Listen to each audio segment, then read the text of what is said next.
क्यों चीन भी एक कसीर नस्ली मुल्क है मगर वहां नस्ली इम्तियाज नहीं पाया जाता? ये सवाल एक भारतीय इंटरनेट सारिफ ने ऑनलाइन पूछा। इसमें मजीद लिखा, हमारे यहाँ तो सिर्फ 5 जातें हैं और सबसे निचली जात अदालत सिर्फ गंदगी साफ करने के लायक समझी जाती है, हता कि उनका साया भी हमें आलूदा कर देता है। जबकि चीन में 56 कौमियतें हैं, इनके नस्ली तनाज़ात तो यकीनन ज्यादा संगीन होंगे।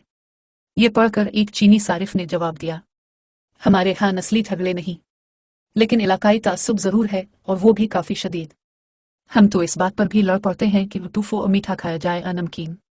एक नॉर्वेजियन सारिफ ने अपनी राय दी, जब मैं चीन में पढ़ता था, मेरे क्लास फेलोज में कुछ जनूबी चीन से थे और कुछ शुमाली चीन से।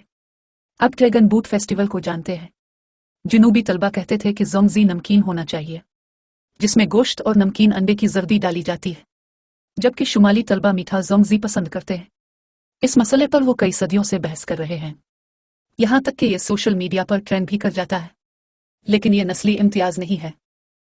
अगर कोई गैर मुल्की इस बहस में कूद पड़े तो दोनों एक होकर उसको 3 दिन 3 रात खूब सुनाएंगे और बातें भी एक जैसी नहीं दोहराएंगे।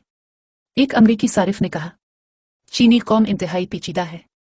आप उन्हें झगड़ते देख सकते हैं, लेकिन कभी किसी दूसरी कौमियत को गाली नहीं देंगे, क्योंकि वो खुद को एक ही आबाओ अजदाद यान दी और हुआग दीन की औलाद मानते हैं। इनके पास 5000 साल की तहजीबी विरासत है, और जब से पहले शहंशाह चिनशी हुआंग उन्हें चीन को मुत्तहिद किया, मुल्की सरहदों की तकसीम खत्म हो गई और जुबान की रुकावट भी नहीं रही। सोचें, अगर उसे वाकई अमृत मिल जाता तो आज शायद सारी दुनिया चीनी जुबान सीख रही होती। एक बरतानवी सारिफ ने कहा, जो लोग समझते हैं कि उनके यहाँ नस्ली झगड़े हैं, उन्हें उनकी तारीख देखनी चाहिए। कदीम जमाने से ही कौमों के इत्तेहाद ने ही इस मुल्क को इतना ताकतवर बनाया। चाहे सल्तनतें बदलती रही, इनकी तहजीबी जुड़ें हमेशा एक रही हैं।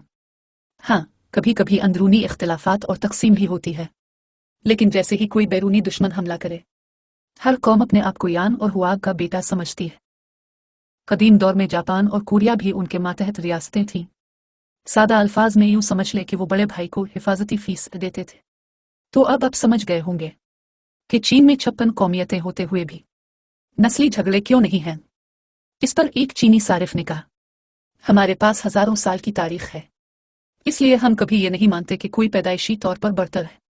हमारे तमाम आबा व अजदाद ने मिलकर बैरूनी दुश्मनों का मुकाबला किया है। यूं समझ लें, अमन के ज़माने में हम 56 कौमियतें हैं, लेकिन मुश्किल वक्त में हम सिर्फ एक हैं, चीनी कौम।